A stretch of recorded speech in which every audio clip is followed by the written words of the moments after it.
No nosso quadro É o Seu Direito de hoje, vamos falar sobre as novas regras da lei trabalhista, aprovada pelo governo em julho, que entra em vigor no próximo sábado, dia 11 de novembro. A repórter Juliana de Paula conversa agora com uma advogada sobre essas mudanças e vai tirar aí todas as nossas dúvidas, não é isso, Ju? Bom dia para vocês. Bom dia, bom dia para todo mundo acompanhando o BTV da gente. Aqui ao meu lado, a doutora Aline Belotti, ela é advogada, especialista em direito trabalhista e vai falar com a gente sobre esse tema que já começa, como você falou, a valer a nova lei agora no sábado, mas que muita gente ainda tem muita dúvida e que é um tema, né, doutora? Bom dia, seja bem-vinda. Que está gerando tanta polêmica desde quando começou-se a falar sobre isso, né, doutora? Sim, bom dia. De fato, é um tema bastante polêmico. Desde quando foi divulgado na mídia, foi falado apenas 2 pontos, como se fosse algo benéfico para os trabalhadores, mas infelizmente a gente tem que falar que é bem polêmico e não foi devidamente abordado como deveria ter sido à época, tido a devida discussão e para que as pessoas entendessem o que de fato ia acontecer. E agora é bem polêmico porque ninguém sabe o que de fato vai acontecer, como que fica, como que muda. Mais de 100 pontos foram ali modificados na lei que a gente tem hoje ainda em vigor, doutora? É muita coisa, né? Sim, tem mais de 100 alterações na legislação atual, sendo que a nova passa a valer já a partir de sábado agora. E todas essas alterações, ela traz alguma redução ou retira algum direito dos trabalhadores. Certo. Doutora, um dos pontos que acaba também mudando é essa questão do trabalho temporário. Antes da gente conversar sobre esse tema, eu vou chamar uma reportagem do Vitor Faccioli que fala exatamente sobre isso, porque nessa época em que nós estamos agora, começa a bombar esse tipo de trabalho. As oportunidades realmente, o número cresce bastante. Tem até uma pesquisa, olha, de acordo com a Associação Brasileira do Trabalho, temporário, quase 380 mil vagas devem ser criadas nesse período agora. Então, a gente vai acompanhar como que está essa expectativa e depois a gente aborda também em relação a isso aqui na nossa entrevista. Pode rodar. A Fernanda é proprietária desta loja de sapatos, bolsas e acessórios localizada em um shopping de Santos. Quando identificou a necessidade de preencher uma vaga de vendedora temporária, usou as redes sociais para anunciar. O resultado foi surpreendente. 1h da manhã eu coloquei, quando eu acordei de manhã cedo, com 600 e-mails no meu e-mail, com 600 currículos. Entre tantos currículos, a Franciele apresentou as melhores qualificações e logo foi chamada. O emprego, mesmo que temporário, veio na hora certa. Agora ela quer saber de mostrar serviço para conseguir a tão sonhada efetivação. Eu estou buscando bater sempre a meta maior. A gente tem que mostrar sempre o melhor da gente. Quem já desfruta dessa realidade é a Vivian. Ela chegou como temporária nessa loja de roupa infantis em outubro do ano passado. Mostrou aptidão para a função e foi contratada. Segundo ela, vale muito a pena investir todo o seu potencial na oportunidade. De começo dá um certo nervosismo, mas aí a pessoa tenta mostrar o seu melhor, o seu desempenho e fazer de tudo para ficar, né? Com o fim do ano se aproximando, o número de vagas temporárias é a chance perfeita para se recolocar no mercado de trabalho. Segundo a Associação Brasileira do Trabalho Temporário, serão 374 mil vagas em todo o país. Só em shoppings da região como esse onde nós estamos, serão preenchidas 2.000 delas. A gente tem cerca de 1.800 funcionários trabalhando aqui diariamente e no final do ano, em média, 20% dessas vagas são acrescidas para contratação temporária. Quem puxa a fila destes números é o mês de dezembro, com 115 mil novos contratos temporários. Segundo a gerente, as funções mais procuradas são vendedor, atendente e caixa. Não é essencial em alguns lugares ter experiência, mas é preciso alguns requisitos. É imprescindível que você se identifique com o produto, que você procure as lojas que você gosta como cliente, porque a sua entrega vai ser maior, você vai ter uma postura melhor com os clientes com certeza, e isso pode te render uma contratação não só temporária, mas uma efetivação após as festas. Grande expectativa de quem está buscando essa oportunidade de trabalho, doutora Aline, e muda alguma coisa para esse trabalho específico, esse trabalho, esse emprego temporário? Nessa nova legislação, há mudança ou não? Há mudança no período do tempo limite para contratação. Na legislação atual ainda, você pode contratar um temporário por até 90 dias. Na nova legislação, você amplia a possibilidade desse temporário trabalhar até 180 dias. E, claro, tem que seguir alguns requisitos para poder contratar o temporário. Tem que ter necessidade da empresa, demanda. Então, tem que preencher alguns requisitos para poder haver a contratação do temporário, ao invés da contratação do trabalhador pelo prazo indeterminado. Certo. Então, vamos agora entrar na questão dos trabalhadores fixos, se é que a gente pode falar assim, aquele ali de carteirinha assinada e tal. Grávidas, que é uma dúvida que eu vejo que tem bastante. Então, engravidei, como que fica a situação agora dessa mulher gestante? Muda muita coisa ou tudo continua igual? Muda na questão da gestante trabalhar em local insalubre. A legislação que ainda está em vigor, por pouco tempo, ela determina que se a gestante, ela não pode trabalhar em local insalubre, seja de que grau for essa insalubridade. Na nova legislação, essa gestante, se ela só não vai poder trabalhar no local que tiver a insalubridade em grau máximo. Se o grau for leve ou for médio, essa gestante ela pode trabalhar e ela só não vai poder se o médico dela que acompanha ela der um atestado falando que ela não pode. Aí, quais são as críticas e os prejuízos que traz essa nova legislação? Além de você precisar ter um atestado médico que comprove que você não pode trabalhar em local insalubre, ela vai ter que, se a empresa não tiver nenhum local salubre para essa gestante trabalhar, a empresa vai poder antecipar a licença maternidade dela. Ela vai ter que se afastar pelo INSS e receber o salário maternidade. Não será mais o empregador que ficará responsável por pagar o salário dela. E qual que é a crítica? Que a licença maternidade, ela é regida pela legislação previdenciária. E ela não conversa com a legislação trabalhista. E a legislação previdenciária fala, você pode receber esse salário maternidade pelo período de até 120 dias. E você tem um requisito para poder solicitar essa licença maternidade, que tem que ser no período de 28 dias antecedentes à data do seu parto. Então, vamos supor, pode ser que uma gestante trabalhe durante toda a sua gestação em um local insalubre, trazendo prejuízos para si e para o seu bebê.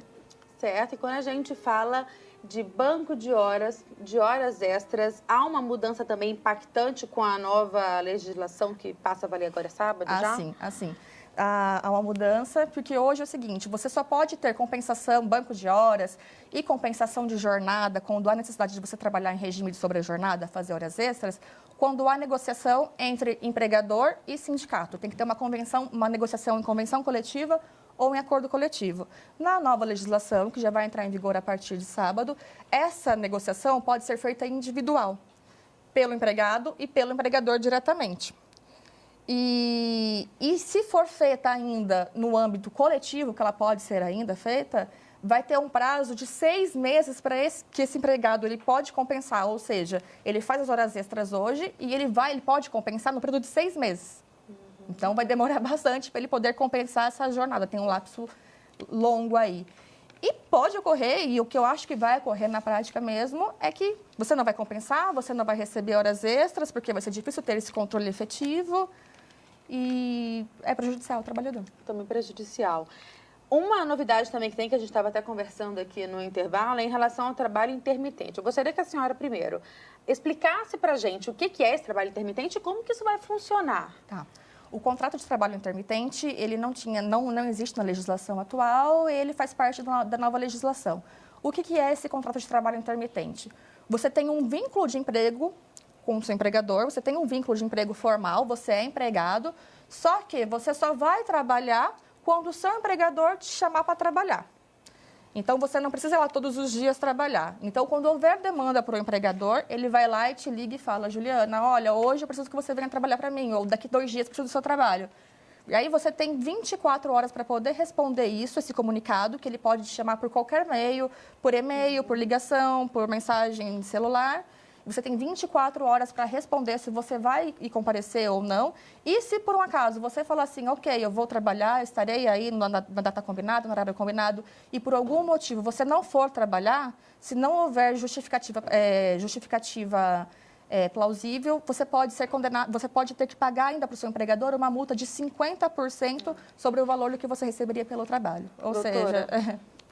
Eu estou até, inclusive, aqui mexendo no celular, até para vocês entenderem, gente, é que a gente transmite também no Facebook e tem perguntas aqui no nosso live. Então, eu vou te fazer uma outra pergunta e vou procurar aqui para a gente poder também já aproveitar para responder, tá certo, doutora? Quando a gente fala em danos morais, que é algo que, infelizmente, a gente presencia bastante, vê bastante nessa questão trabalhista. Muda alguma coisa nesse sentido também, doutora? Muda. Hoje não tem nenhuma tarifação, nenhuma para indenização por dano moral. Na nova legislação vai existir uma tarifação. O que é isso? O judiciário ele vai ter que apurar se esse dano que o empregador sofreu, ele tem natureza leve, média, grave ou gravíssima. E ele vai ter uma limitação de valor que ele vai poder condenar o empregador a pagar para o empregado quando restar comprovado o dano. E esses valores, eles são bem irrisórios. Se a natureza do dano moral for de grau leve, ele tem que pagar os últimos 3 salários do empregado. Médio, os últimos 5, grave, os últimos 20 e máximo os últimos 50, equivalente a 50 salários do empregado. Então, existe uma limitação. E qual que é a crítica? A crítica é que, muitas vezes, esse valor, vamos supor que seja de grau máximo, que seja um dano de grau máximo, muitas vezes esse dano não vai atingir o caráter pedagógico da medida, porque a indenização ela não tem um caráter apenas de reparar, de indenizar a pessoa que sofreu, mas sim de trazer um caráter pedagógico para que esse empregador não cometa mais aquelas atitudes que venham trazer alguma lesão, seja de forma de assédio moral, assédio sexual, doença ocupacional desse trabalhador. Então, acaba sendo também algo ruim para o trabalhador. Isso. E quando você compara uma empresa grande, um banco, uma instituição financeira, quando você aplica uma indenização de valor irrisório, não atinge esse caráter pedagógico. Para ela, não importa, para ela talvez até compense ela assediar moralmente aquele empregado no cumprimento de metas, porque para ela, se ela for condenada, o valor vai ser irrisório. Certo. A gente tem uma das perguntas aqui, doutora, do live, sumiu aqui para mim, mas eu li antes, é do Luiz Lula. Ele pergunta o seguinte, em relação ao FGTS, em relação, de repente, à demissão, à rescisão, eu recebo esse FGTS integralmente como é hoje ou não? O que muda quando a gente fala desse fundo de garantia do trabalhador? Tá. As regras atuais ainda vão existir na nova legislação, só que existe ainda a modalidade da dispensa por acordo, da demissão por acordo. O que é isso? Hoje não existe isso, mas se você for demitido hoje pelo seu empregador, ele tem que fazer o pagamento de todas as suas verbas rescisórias, pagamento de 100% do seu aviso prévio, vai ser liberado o seu fundo de garantia na totalidade do que foi depositado no saldo da sua conta vinculada do fundo de garantia durante o contrato de trabalho.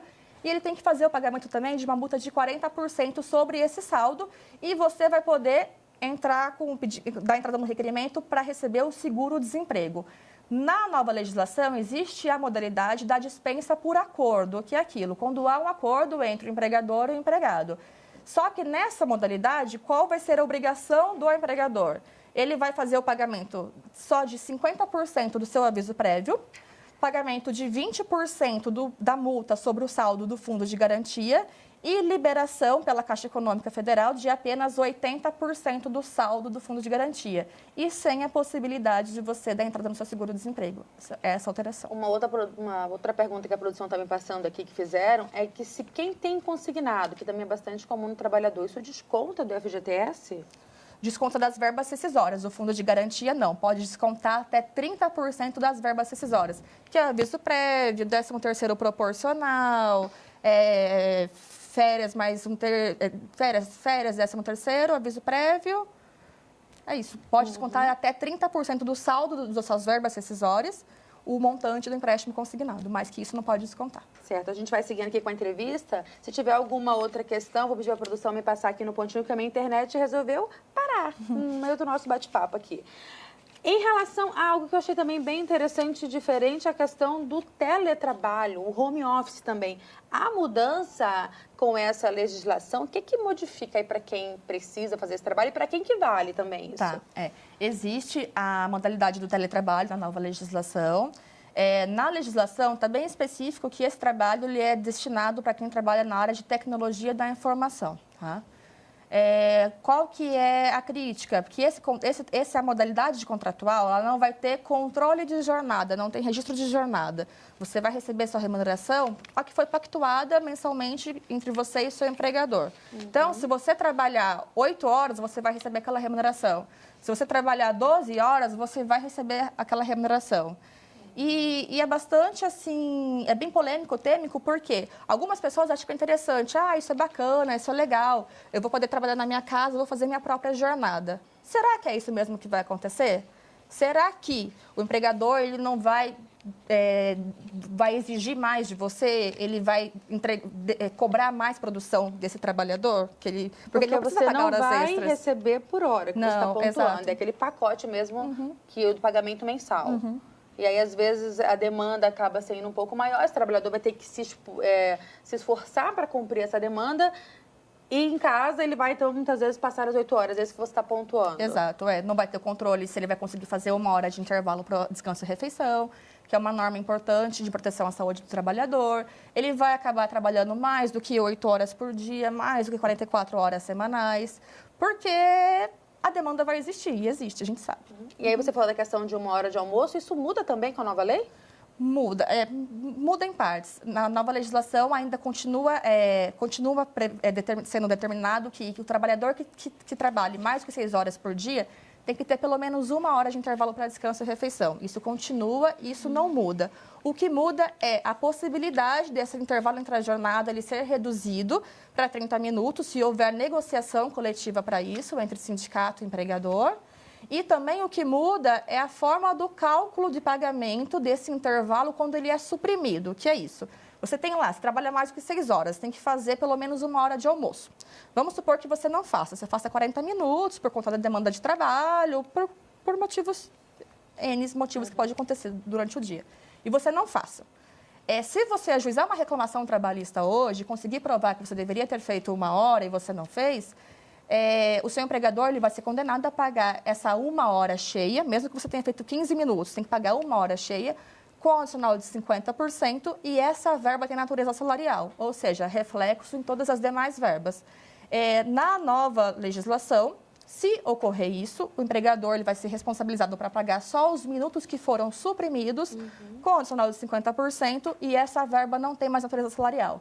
Ela tem natureza indenizatória, sem reflexo nas demais verbas, o que vai diminuir o crédito do trabalhador numa eventual demanda trabalhista. Não podemos deixar de falar, apesar de ter sido um tema muito falado nesse tempo aí da elaboração até agora, até hoje, questão das férias. Muita gente está adorando, porque você vai poder fragmentar essas férias, mas também há um lado negativo nisso, no seu ponto de vista. Explica pra gente como que fica, né, a partir de agora e qual que é o problema. No ponto de vista de quem atua na área trabalhista e está sempre estudando, enfim, se inteirando sobre os assuntos, eu entendo que não é positivo. Por que não é positivo?